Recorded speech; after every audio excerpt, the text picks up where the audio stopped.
if we're ever faced with these types of incidents. So that being said, I want to keep this kind of, kind of like a dialogue. I don't want to bore you with me talking, but I want to know, what do you know about active shooter? And think about this. When was the first time that you ever heard that term being used, and what event was it that you experienced, or experienced indirectly because you might have saw it, or if you happen to be in a situation like that? So if you don't mind, share it with me.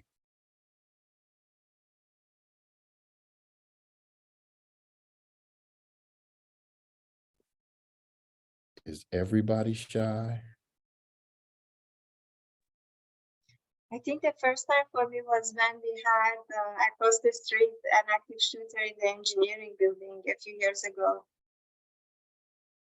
Yeah, so June 1st, 2016 is what you're talking about. And yeah, it came out as an active shooter.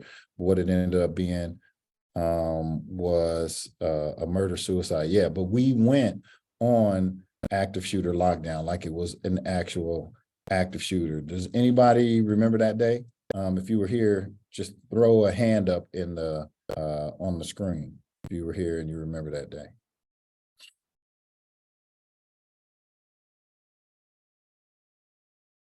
Okay, so most of us are familiar with that day. Does anybody remember what happened? Anybody remember Columbine? Yes, Columbine comes to mind. And London, I'm going to date myself a little bit, but I feel like my first experience with quote unquote active shooter is drive-bys back in the 80s and 90s. Yeah. You know what? That's wild. I never really thought about it like that, but that's true. That's true, because the whole purpose of that was to basically harm or kill as many people as they could at that moment in time. And they were actively shooting at people. They were trying to do great bodily injury or harm. Yeah, I totally never thought about that. That makes perfect sense. So that kind of goes into what is the industry standard definition of that. And it's somebody that has decided to inflict the most harm, great bodily injury, and or death to a large group of people. That is a definition of an active shooter. And you don't necessarily have to have a gun. You can do it with anything. If you're actively trying to harm somebody, to kill someone, or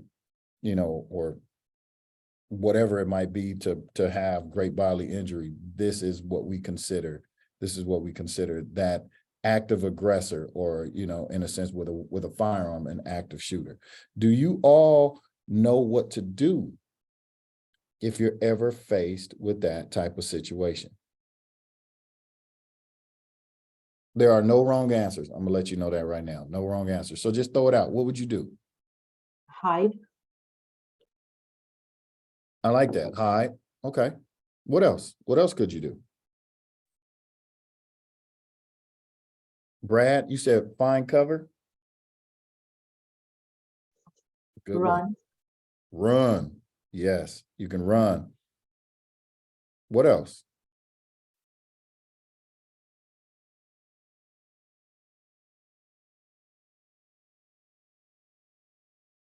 Let me look at the chat. So get out as soon as possible. Find cover. Run if you can't, then hide. And if you can't, then fight. Ariana? Yes. Yes. Good one. Good one. So that's what we're hearing as now, like the industry standard. I like that. So say hide and look for the closest exit. Yes. So that's what I'm saying. There's no wrong answer. The industry standard, what we've been teaching and what's been taught is run, hide, fight. And that's perfect. Like you run. If you can, and here's the thing, and let's think about it. Let's think about the places that we're in right now. Right? Look around. If if you're at home or if you're in your office, look around and tell me what you have. Like what's around you? Do you actually know the area that you're in right now? Are you familiar with it? Like if you had to leave in an emergency, do you know where those doors take you? You know, I know there's a door right next to me, I think right there. There's a door there. I know that leads out into the hallway. And there's actually a door over here somewhere. I'll show you. There it is. There's a door there. Don't want to go that way. It leads to the chief's office. Don't want to go into there, but you know where all these doors go. So the thing is you really, really have to be aware of your surroundings and comfortable with making a decision within those surroundings. If you don't know where you are and you can't make a decision. And the whole purpose behind Run, Hide, Fight is to get past the freezing part. You remember the fight or flight syndrome that we talk about? You talk about fight or flight, and then the bad part of fight or flight is freeze, right? We don't want to freeze. So Run, Hide, Fight teaches us how not to freeze, because now we know where we are in space, we know where we are in our buildings, we know our locations, and we're able to make a decision so that we don't freeze. So these are things that we practice over and over and over again.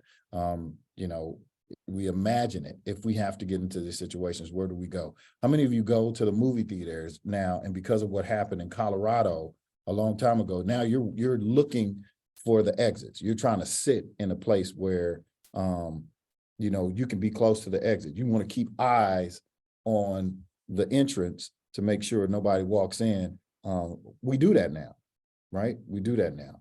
How many of you remember, you know, Vegas, right? You know, the shooting that happened in Vegas. It's like you go to Vegas now, it's like you're almost kind of like making sure you're checking your surroundings anytime. I know Michelle just said she looks for exits wherever she goes now. Yeah.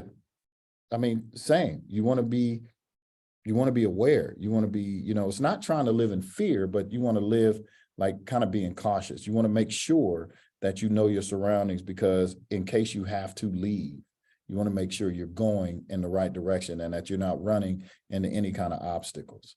So running is great if you know where you're going, and if you know how to get out of a building that you're in, or if you know how to get out of a location that you're at.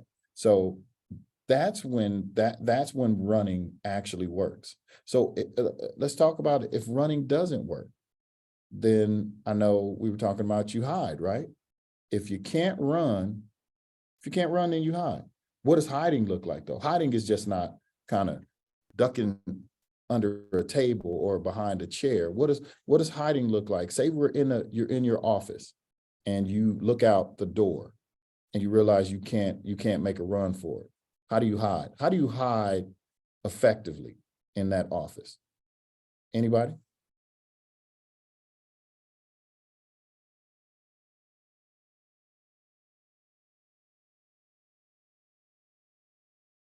Okay, look around. What do you see in your office? What do you have?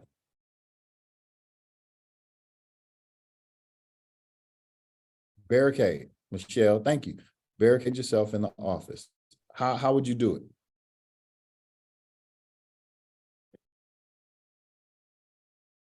Stack up chairs and tables against the door, or lock the door if you can. Depends on which way it swings.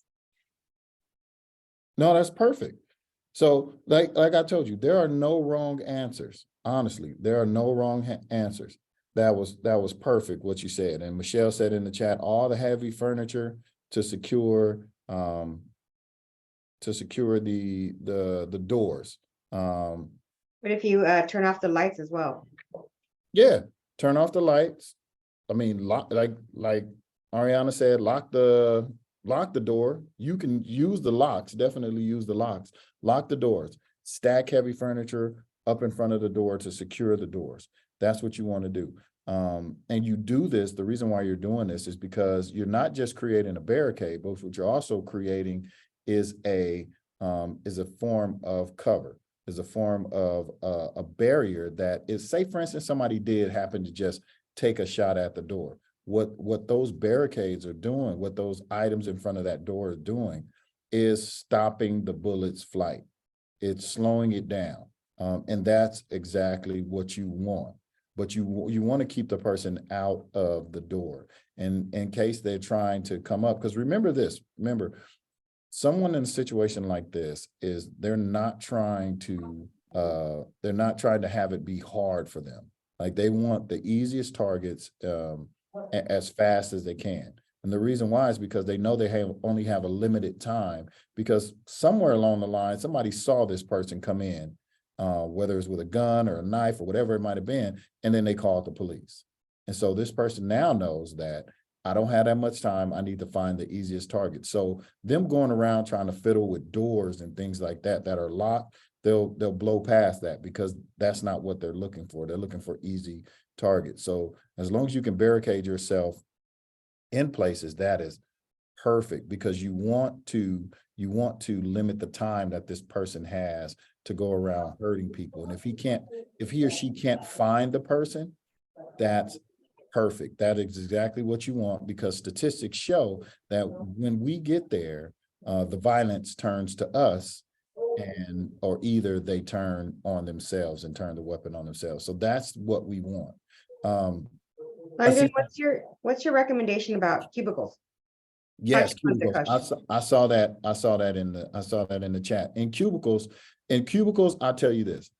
Depending on how the cubicles are set up, you could still try to make a run for it. I think but you use the cubicles as your cover. If you had to hide in the cubicles, I mean, if they're like me personally, if I knew that I was in the cubicle, if I couldn't run and the cubicle's in this open space, I think more than anything, I'd be trying to use it as a form of cover to get away, or even a form of cover if I could pull it over on myself. I mean, that's what I'd be trying to do. Because in those big spaces, when you don't have an actual physical door to keep the person out, it's honestly best to move out of that space. And I think that's why it's important, if you have, like, say for instance, you have this type of situation, you have to have some kind of emergency evacuation plan for people that are in cubicles, because the whole thing is you need to get them out, because the cubicles do not truly, they don't truly serve as cover. It's more concealment, because rounds can go through cubicles.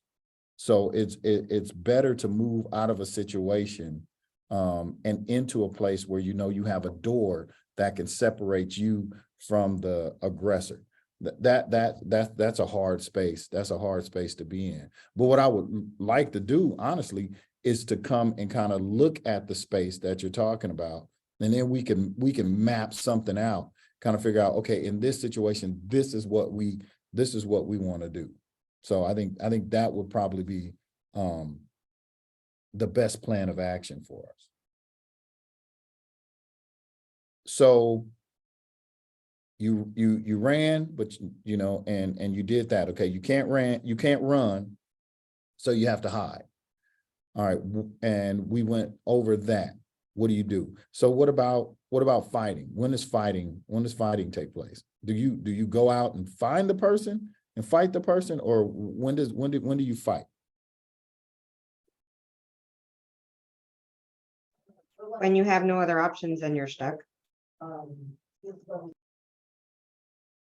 True. No other options and you stuck. Anybody else? How are you going to fight?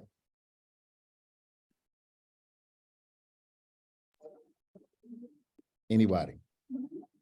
No wrong answers. I've done some trainings, watched some videos before too, where they said, just take anything you possibly can and just start bombarding them with, just throw everything at them to distract them.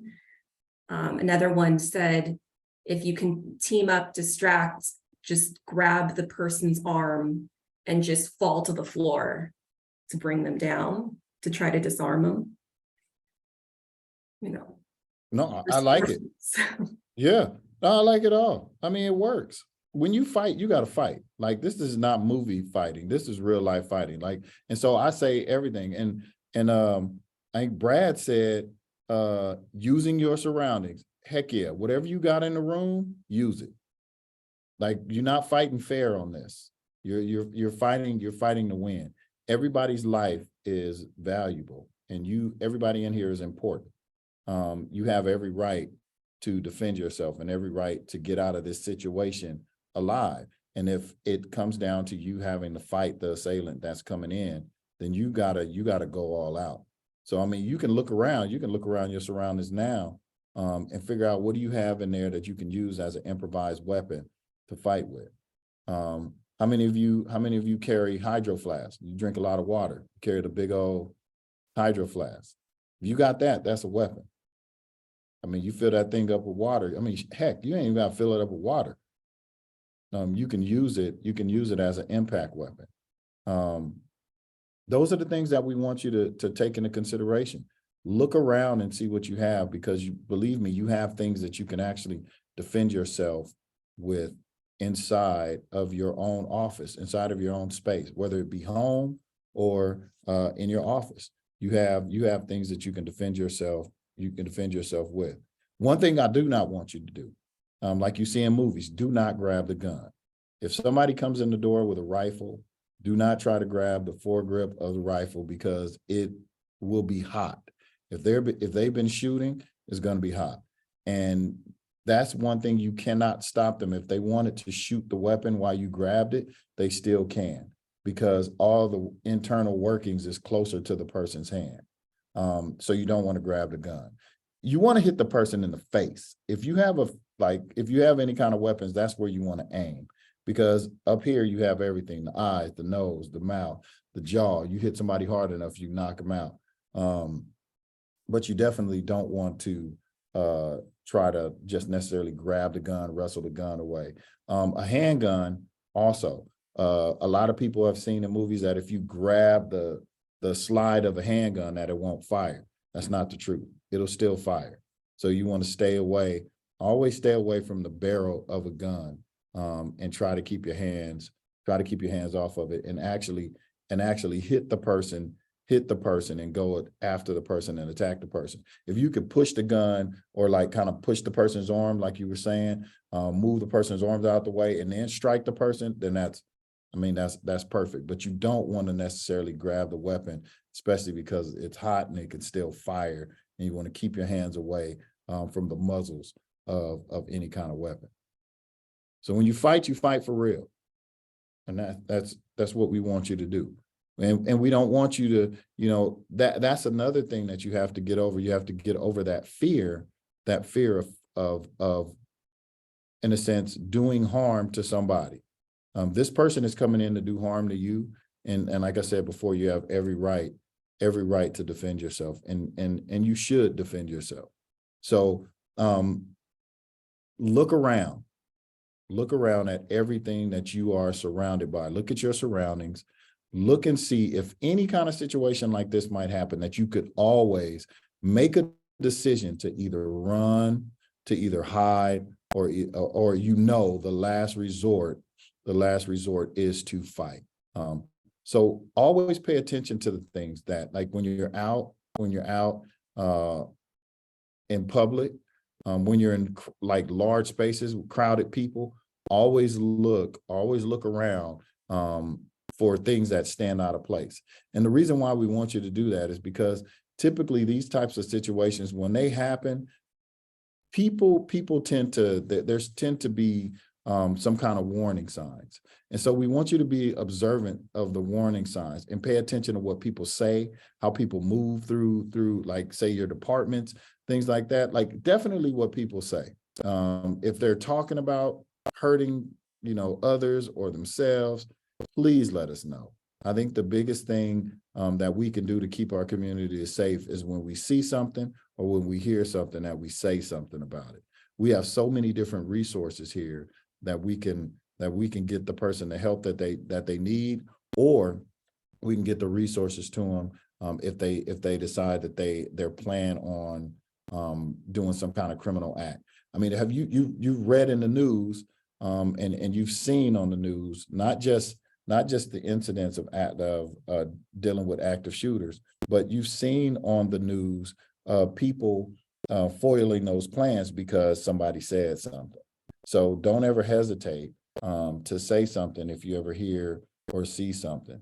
The cool thing about our department is that when you make that call, to our department, you have a fully sworn police department that's been trained in those types of situations and how to respond to active shooter. If you think about, and this is from the police side, if you think about those situations, we've had to change the way we've done things since Columbine.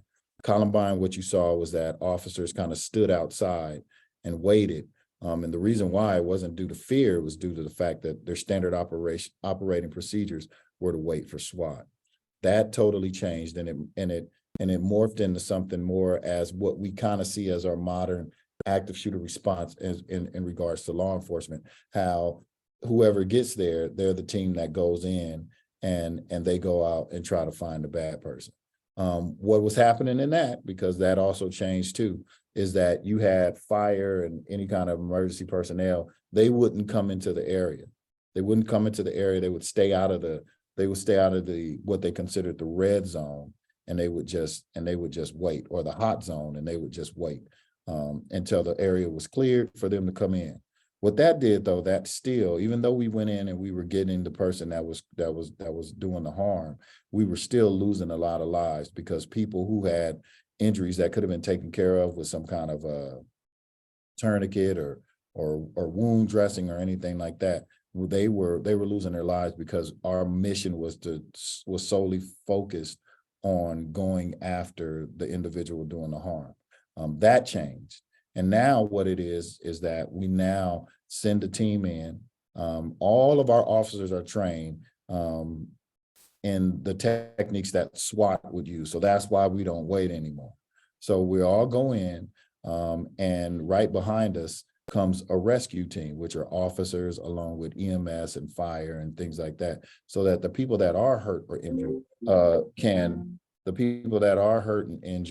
can now have a space where we can triage them and keep them alive. So that's how it's changed since Columbine.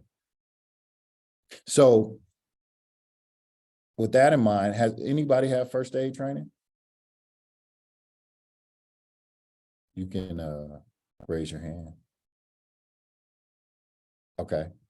All right. So there's another training that you all can have through the Office of Emergency Management. It's called Stop the Bleed. So they'll come out. It's our fire group. They'll come out and they'll teach you how to use tourniquets, and also other things in case you're in a situation where those are needed, like a active shooter situation or any kind of mass casualty situation, that you can actually use these types of tools to keep people alive, and even keep yourself alive, because they also teach like being able to put a tourniquet on for yourself. So all you have to do is go through the Office of Emergency Management, and then you can get that training, and it's free. So with that, do you have any questions? I have a question. Do you Sure. recommend things like pepper sprays? Does that help with anything? Yes, pepper spray is great. But let me tell you something about pepper spray. I mean, it's good to have. I would carry it, spray in the eyes, the nose, the mouth, if you have to use it. But pepper spray, like for somebody like me, I don't like pepper spray. I don't even carry it on my belt because pepper spray in the academy messed me up. That was like the worst day of my entire life, getting pepper sprayed. But there were some people in the academy that got sprayed, and you would have thought they got water thrown in their face. It didn't have an effect on them. But I'll tell you this, it's better to have some pepper spray than to not have anything at all. Because what it does serve as a distraction. Another thing you can use, and this is just like overall protection, like if you're walking in the neighborhood, walking to your car, on campus, in the parking structures, whatever it might be, what you should do is get yourself a flashlight. And you can buy them on Amazon. You can see these tactical flashlights with like 4,000 lumens. It's crazy. They're bright. They're like the sun bright. But those flashlights actually act as weapons. They can be impact weapons. So you carry them, and if somebody tries to attack you, you can use it as an impact weapon to attack them. But the best part of that is the light. And you can shine the light at somebody's face, and it temporarily blinds them, and then you can take off and run to where you need to run to. But yeah, I always, here's the thing, if I'm going anywhere, and me being a police officer, I can carry my weapon pretty much anywhere I go. But in places where I can't carry a gun or I can't carry a knife, I always have a flashlight. I always have a flashlight for that reason. So it's always good to have something so you can use as a weapon to defend yourself. Any more questions? I have a question. Sure. So what happens if, like, God forbid, like, excuse me, you have like a child with you and who may not understand like the gravity of the situation? Like, would you do anything differently other than the run, hide, fight to handle, like, if you were to have a child with you? In situations like that, if they don't understand, like a lot of our kids up here, like at the lab school and the child care centers, they practice on that. But like, are you talking about like if you're out in the open, or like, you're on campus with your kid and stuff like that? Exactly. You know what I would do, honestly, if you haven't trained for it, I think the best thing to do, if you see a place that's close enough for you to make it to run, scoop the kid up and run.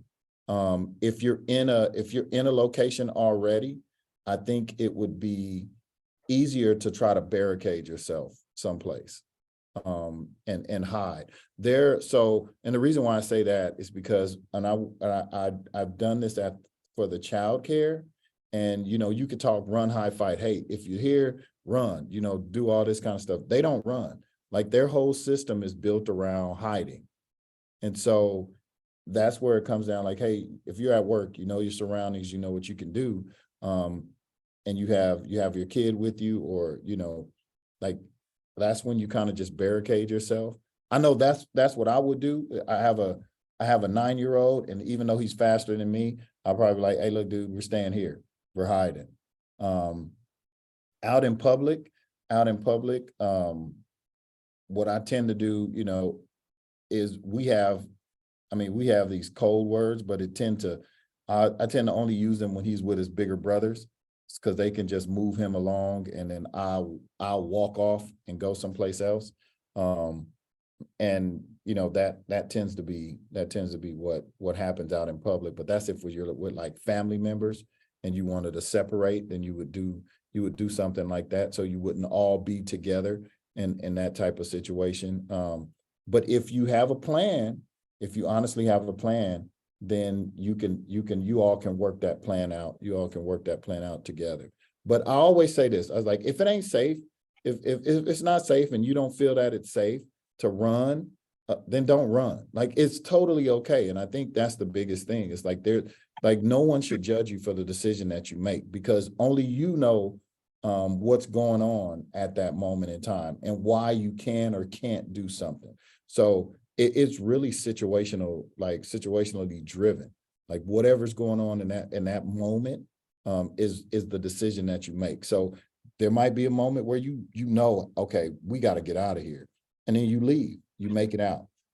There's moments that you don't think that you can make it, and then you hide. You try your best to hide, and then when all else fails and neither one of those two work, you protect yourself and you protect your kid, and you fight. And I think like I said, it's all it's all based on the situation that you're in. That makes a lot of sense. Thank you for that. Yeah, you're welcome. Hey, London, seeing that, this active shooter stuff is kind of a norm for us now, and it's happening everywhere. And this is not so much about just UCLA, but is there a conversation about making self-defense a norm, where employers, employees, schools are teaching self-defense to kids, teaching self-defense to employees, because a lot of the times you're going to be left in a situation where you have no other option but to fight. And one thing I know about fighting is that it's not something that is controlled, that is planned. It does take some training to be able to use it, because the first thing that you tend to do is freeze. Yep. And so to be able to make that a norm, you need to practice those basic techniques. You talk about not grabbing the gun. 100% agree. But if you can divert that gun while you strike and attack, because you've been taught some skills to defend yourself, that could mean the difference between life and death. Is that conversation being had? Yep, and it is, and I think that's one of the things that, and as cool as Ariana put it in the chat, the rec center actually has martial arts programs and all these other self-defense classes that we can actually take advantage of. And one thing that I've been trying to work on with our defensive tactics unit is to try to teach small groups. And so I'm just trying to get that solidified too. So, because they do a lot of training, and they teach us the defensive tactics, how to, take a person down and things like that. And I think that would be great. Everything you said, John, just to be able to teach people these skills so that they can feel confident in protecting themselves. But yeah, the rec center has them. Forgot, what was his name? Is it McCarthy? Yeah, I think his last name is McCarthy, but he's like the man at the rec center, and he's definitely willing to teach classes, and they have all kind of styles of self-defense there for people to take. But no, that's great question. Ariana just included in the chat a link to. Hey, thanks, Ariana. Thanks, Ariana.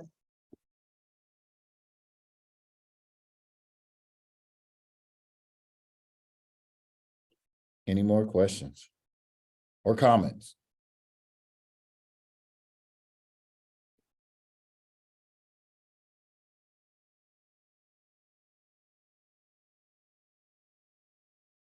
All right.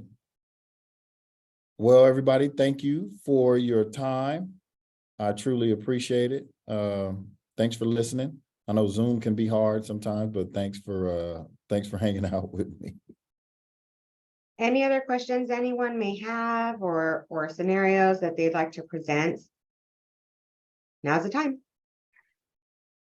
I have a quick question, just because Sure. I'm looking at the doors, and I remember this being addressed years ago, but I don't remember now. So for doors that swing outwards, there was something you could do to secure them, and I don't remember what it was. For doors that swing outwards, we still recommend barricading, because what you're going to initially do is the lock. I mean, of course, if there was something that you could tether to the handle, that'll stop it, and then kind of anchor it on another part of maybe the wall or a cabinet, so that it couldn't open, would be ideal. Also, if you're at a door that has those elbows up at the top how they open. Yes, you that's can, what it was. Yeah, you can wrap a belt around those. And so what it does is it keeps the elbow from expanding and the door stays shut. Perfect. Thank you. No problem. Jerry. Hey, London, it's Jerry from Fleet Services. Long time no see. I know I what's know up. you're not much. Hey, I know you're really familiar with our shop because you guys are down there all the time, but would you be willing to either come down yourself or send somebody down to kind of just talk to us and show us where would be a good place for us to shelter and hide, especially with the shop being the open environment that it is, and if we had any type of situation develop right there in our area, what would be our best course of action if we couldn't get doors shut and things like that. So would you be Yeah. willing to come down or send somebody down? Yeah, no, I'll come down. That's perfect. Yeah. Okay, that's cool. Then I'll touch base with you sometime next week and have you come down for a bit. Thank you. All right, for sure. London, one more question. Yeah. This situation happens, which phone number do you call? Is it best to call UCPD or is it best to call 911? Like, what would you recommend? So in these types of situations, and this is what I learned today, because I went back into dispatch and I was like, hey, does this stuff work? so dial to get a sure person like on the phone, to be sure you're going to get somebody on the phone from UCPD, call the 825-1491. The reason why is that dispatch was just letting me know today that depending on what carrier you have, even if you're on campus and you dial 911, it might boot you to LAPD. So it's best to dial 310-825-1491, which is our dispatcher, and let them know what you have and what's going on. Another thing that they've been testing out is text to 911. So like we said, in those lockdown situations and those hiding situations, you can actually text 911 and then it'll send you to our police department. We haven't figured out if it's based on the carrier that you get diverted, but it's easy to get you the right person, the right department, in regards to if you have to text 911. Thank you. Jerry. I can attest to that. I have called UCPD dispatch on many occasions for all sorts of reasons, and it's just really easy to go into contact.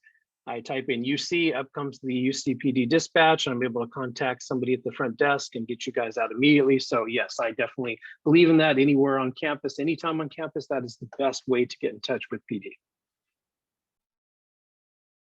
It's also a good place to report anything that you may see. Just be prepared to tell them where you are and what the person is wearing, because I've had to do that myself. And Moshkan has a question. When you call 911 or UCPD, are they able to locate you without you giving that like exactly like what room you are in? Let's say you tell them I'm in Stratford building, but exactly where you are they usually have that location thing that is on the cell phones? Can they find you? Now they're able to kind of tell of a general area, but we need specifics. Usually when people call in, we're going to ask where you are. So if you say I'm in this building at this location, that's better. That's better than having us try to rely on, where you are, in the sense like, basically using the GPS on the phone. So yeah, let us know where you are. It's best to let us know where you are. Now, when you're, I mean, like I said, when you're out and you dial 911 or you dial the 825 number, the 825 number, we get a general sense of where you are. 911 does, but for the most part, we still need to know specifically where you are. Now, those emergency lights, the emergency call boxes on campus, they know exactly where you are on that. And those are those blue lights, right? Yep, those are the blue lights. But another good thing about what's going on campus is about it being, a lot of cameras now. And so like say you're outside or you're at a location, we can actually try to put eyes on that location due to the cameras.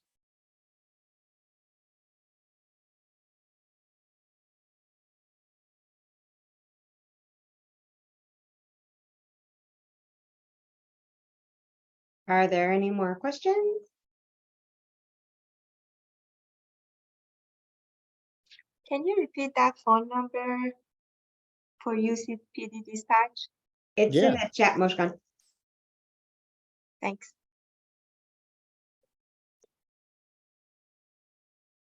Okay, if there's not any more questions, I'm gonna go ahead and stop the recording.